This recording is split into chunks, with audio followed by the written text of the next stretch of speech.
జర్నలిస్టులపై జరిగిన దాడులను జర్నలిస్టులపై జరుగుతున్న దాడులను జర్నలిస్టులపైన జర్నలిస్ట్ సంస్థలపైన జరుగుతున్న దాడులను జర్నలిస్టుల ఐక్యత జర్నలిస్టులపైన జర్నలిస్ట్ సంస్థలపైన జరుగుతున్న దాడులను జర్నలిస్టులపైన జరుగుతున్న దాడులను దాడులకు పాల్పడిన వైసీపీ గూండాలను దాడులకు పాల్పడిన వైసీపీ గూండాలను జరుగుతున్న దాడులను జర్నలిస్టులపైన జర్నలిస్ట్ సంస్థలపైన జరుగుతున్న దాడులను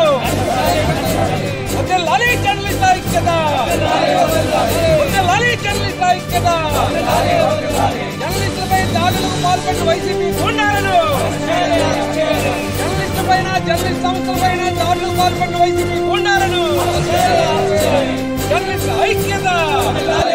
దాడులు రోజు రోజుకి పెరుగుతున్నాయి. మనం చూసినట్లయితే ఆంధ్రజ్యోతి ఫోటోగ్రాఫరు నిన్న ఈనాడు కార్యాలయం అంటే జర్నలిస్టులకి పూర్తిగా స్వేచ్ఛ లేకుండా జర్నలిస్టులకు ఒక భయాందోళనతో రేపు మీరు వార్తలు కవర్ చేస్తే మీకు ఏం చేస్తామని ఈ భయం పెట్టే విధంగా వ్యవహరించడం ఈ రాష్ట్ర ప్రభుత్వం చాలా విచారకరము. అందులో రాష్ట్ర వ్యాప్తంగా ఈరోజు ప్రతి ఒక్క మండలంలో కూడా ఒక జర్నలిస్టులు అందరూ కలిసి నిరసన తెలపడం జరుగుతుంది. అందులో భాగంగా ఈరోజు విజయనగరం పట్టణంలో అందరు జర్నలిస్టులు కూడా రాష్ట్ర ప్రభుత్వం వ్యవహరిస్తున్న తీరును ఆంధ్రజ్యోతి ఈనాడు కార్యాలయంపై నిర్వహించిన దాడులపైన వాళ్ళని కఠినంగా శిక్షించాలని, అంతేకాకుండా రాష్ట్ర ప్రభుత్వము అటాక్స్ కమిటీ ఇమీడియట్గా రివోక్ చేయాలి. రేపు రానున్న ఎలక్షన్ టైంలో కూడాను ఇలాంటివి ఎన్నెన్నో జరుగుతాయి. కాబట్టి attacks committee collector, SPN, journalist సంఘాలతో ఒక అటాక్స్ కమిటీ వేసినట్లయితే ఎవరైనా సరే జర్నలిస్టులపైన దాడులు నిర్వహిస్తే ఖచ్చితంగా అది న్యాయం జరిగే అవకాశం ఉంటుంది. ఇప్పుడు ఆంధ్రజ్యోతి కెమెరామెన్ అయితే కానీ ఈనాడు కార్యాలయం అయితేనే ఎప్పుడూ లేని విధంగా ఎప్పుడు కూడా జర్నలిస్టుల మీద దాడులు చేయడము ఇట్లాంటి వ్యవహారం కానీ జర్నలిస్ట్ ఎవరైనా జర్నలిస్టు తప్పు చేస్తే పిలిచి అడగవచ్చు. అంతేగాని అధికార మదంతో కానీ వాళ్ళ మీద కొట్టడం కానీ లేకపోతే కార్యాలయం ఉండేటప్పుడు చేయడం అంటే ఎప్పుడూ కూడా ప్రభుత్వాలు అనేవి ఒకే రకంగా ఉండవు. ప్రభుత్వాలు మారుతుంటాయి. ఈ ప్రభుత్వాలు మారుతున్నప్పుడు ఈ వ్యవహారాలు కూడా మారుతుంటాయి. మధ్యన జర్నలిస్టులు బలి అవుతున్నారు. కావున విజ్ఞతతో ప్రభుత్వాలు వ్యవహరించి జర్నలిస్టులపై దాడులు మానుకోవాలని విజయనగరం జిల్లాలో ఉన్న పట్టణంలో జర్నలిస్టులు అందరూ కూడా కోరడం జరిగింది. మేము కూడా చూపిస్తాము. ఇప్పటికే Andhra Pradesh union of working journalist union వచ్చి జాతీయ స్థాయి నాయకత్వానికి ఫిర్యాదులు చేసింది. జాతీయ నాయకులు కూడా నిన్న మాట్లాడడం జరిగింది.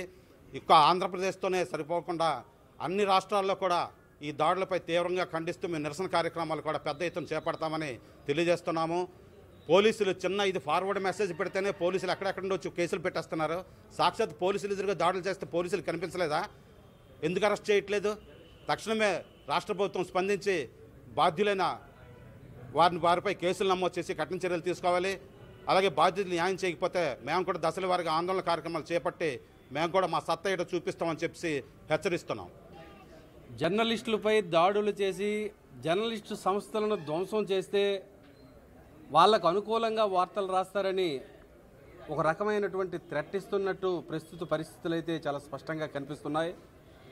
ఈ తరహా వైఖరిని ప్రభుత్వం కానీ వైసీపీ అనుచరులు కానీ వాళ్ళ అభిమానులు కానీ ఈ తరహా వైఖరిని విడనాడాలని కోరుతున్నాం.